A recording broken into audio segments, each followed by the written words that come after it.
Le département des Alpes-Maritimes a lancé en 2017 un événement inédit, le Festival des Jardins de la Côte d'Azur. Un festival qui a lieu tous les 2 ans au printemps et l'édition 2021 vient d'être lancée. C'est votre Focus Info du jour. Il est signé Christine Datomel et Thomas Deus. La Côte d'Azur accueille plus de 11 millions de touristes internationaux par an. Elle est une destination phare pour ses nombreux attraits, mais elle est aussi une terre d'élection des fleurs, des senteurs et de l'art des jardins et présente un savoir-faire mondialement reconnu. Dans le cadre de cet événement, dont la thématique cette année était le jardin d'artistes, un concours de création paysagère éphémère a été proposé sur différents sites de la région. 24 créations uniques, dont 13 en compétition. Fort de ses atouts, la principauté de Monaco a présenté 2 créations éphémères. Installées sur les terrasses du casino, ces jardins ont été présentés ce dimanche au jury du concours ainsi qu'à la marraine de l'édition 2021, la comédienne Audrey Fleurot. Comme beaucoup de Parisiens qui ont vécu une année difficile, enfermés dans des appartements, j'ai qu'une envie, c'est de voir du vert. Hein, et j'ai la chance depuis peu d'avoir un jardin. Et donc c'est mon nouveau, c'est mon nouveau hobby.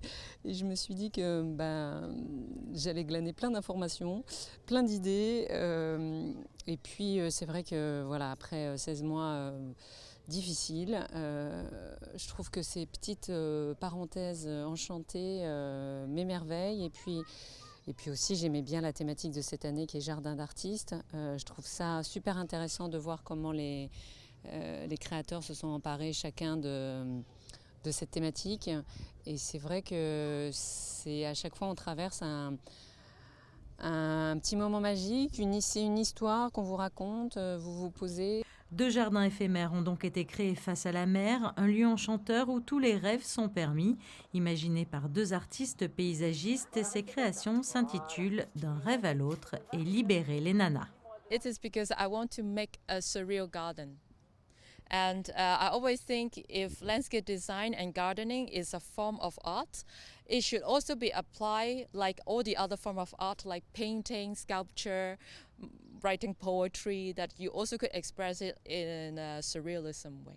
Cette thématique du jardin d'artistes nous était chère, déjà parce que dans notre travail de paysagiste, on aime détourner les choses, on aime apporter des codes artistiques, à la fois sur le design, sur le végétal, sur ces éléments-là. Et Niki de Saint-Phal est une artiste qui, en tout cas, moi m'est chère, et nous est chère, qui est une femme, et qui est une femme qui a, au travers de son travail, notamment dans la série Les Nanas, qu'elle a mis en scène dans les années 70-80, où elle rendait hommage, et plus que ça même, elle mettait en avant les femmes, leur force, leur diversité.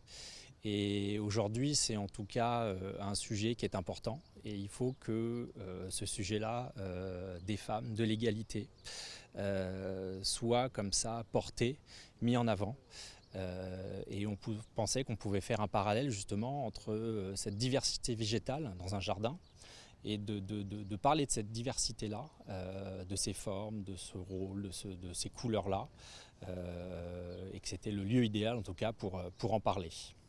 Actually, this festival could really happen for me is very dreamy, because in this pandemic, I think that last year and this year a lot of festival was cancelled, and so because of this, people want to have a more dreamy landscape. They want to escape from something else, from the reality, and so I would like to make something that could create this feeling.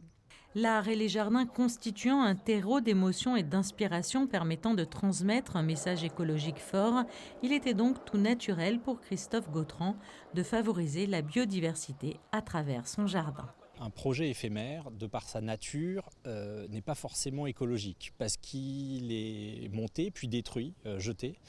Et nous, dans ce cursus-là, en tout cas dans ce cycle-là, c'était très important de concevoir un projet qui allait avoir une première vie éphémère, puis une seconde vie pérenne.